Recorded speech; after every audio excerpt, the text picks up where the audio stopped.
seen it yesterday. Popped on the phone. Yeah, they should have put it on there earlier. A baby, two children, and a whole family missing. They just put it out yesterday.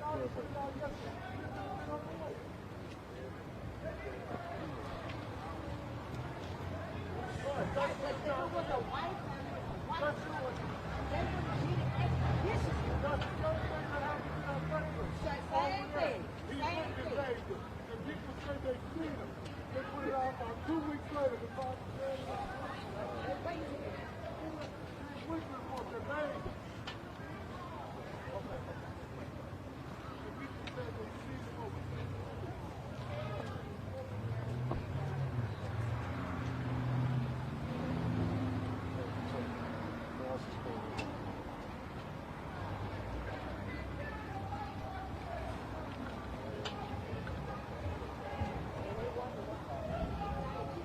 I'm out of your way here.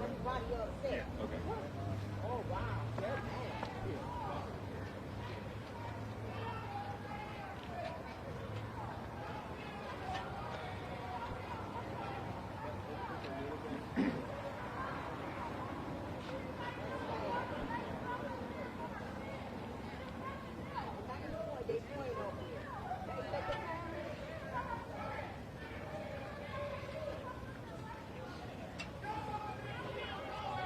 Good morning, how are you?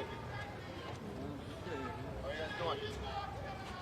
You better have a You want question to, for the family while you wait so long for that Amber Alert. Y'all, where do y'all want to do this interview? You want to do it here? Right in front of those microphones. You want to do it here? Or do you want to do it somewhere else? No, this is Fine, good, Derek? right? Where those microphones are? I got you, Okay. I'm saying, is this a good point for it here, or Yeah. do you want to do it somewhere else? It's fine. We'll get disturbed? Or That's what I'm saying. Maybe we move over here. Why don't we move further up here?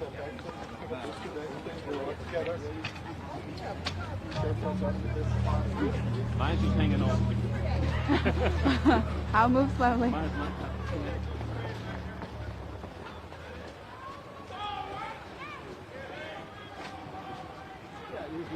Is this better? Yeah.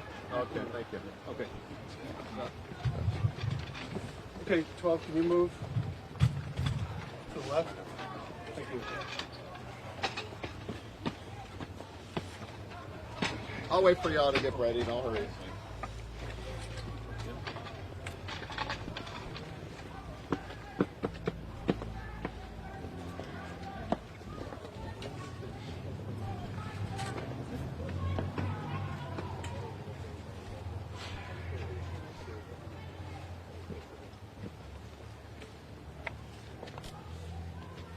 Y'all let me know when you're ready. And no hurry.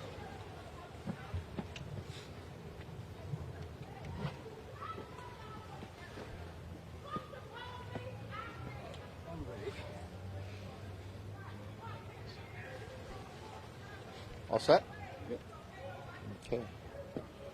As you understand, this investigation is fluid and there's going to be additional information as we move forward. Preferably tomorrow morning we'll be able to fill you in with additional details.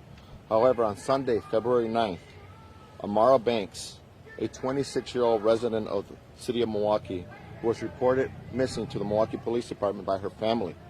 She resided in the 5900 block of North Sherman Boulevard. As the investigation grew, we determined that not only Miss Banks was missing, but her 4- and 5-year-old daughter. The Milwaukee Police Department worked relentlessly on this missing investigation with her family, trying to determine her whereabouts. On Saturday morning, February 15th at approximately 2:30 a.m., the Milwaukee Police Department was notified by the Memphis Police Department that they had contact with Arzell Ivory, a 25-year-old resident of the city of Milwaukee and current boyfriend of Amara. Milwaukee police detectives were sent down to Memphis and were able to speak with Mr. Avery. He provided them with information on the status of Miss Banks and her 2 daughters, and that led us to the garage in the 4700 block of West Burleigh. With great sadness, I'm here to tell you we discovered the bodies of Amara Banks and her 2 daughters, Kamaria and Zanaya. The investigation is ongoing, and we'll be able to provide you with additional information tomorrow morning. Is there any indication as to what's the standard protocol for issuing an Amber Alert if the family made contact with police last Sunday saying they couldn't get in touch with her, an Amber Alert that went out yesterday? Can you provide some sort of context there? The Amber Alert was as a result of this investigation is when we were able to have enough information to put an Amber Alert out there. There's criteria that goes for an Amber Alert for us to issue that. And as we had information, you have to also understand that foul play was not an initial piece of this investigation. It was a missing investigation that escalated to the point where we had to do an Amber Alert and now seek for the recovery of the bodies, which we came to today. No, this is Mr. Ivory's address, correct? That's under investigation. There's other addresses that we were also seeking and trying to determine that. So that's stuff that we'll be able to solidify as the investigation continues. Can you tell us how they were Found? killed and like were they shot or beaten? Or That information I can't provide to you. That will be provided later. There is a criminal complaint that was drafted, and that led us to be able to bring Mr. Avery into custody down in Memphis. And as the investigation continues, we'll be able to provide you with additional information. Now, one more thing I want to add is domestic violence. Last week we had another incident where a live-in boyfriend set his girlfriend, mother of their child, on fire. And she is currently in the hospital and he is in custody. As you heard me in prior press releases, domestic violence is an issue in the city of Milwaukee. It's not just a police department problem. It's not just a district attorney's office problem. People want to put the blame on the police department. This is a systemic problem that's been going on for generations. And I think we all have to look back and see how are we going to curb domestic violence in our community. Last year in 2019, around 20% of our non-fatal shootings or homicides were intimate partner or domestic violence related. Now, if we really want to make a change, it's going to take city leadership.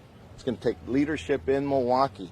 It's going to take communities and organizations that obtain money to fund this type of problem and do something about it. As you see, people will blame the police department regarding these deaths. That's unfair, uncalled for, and unwarranted.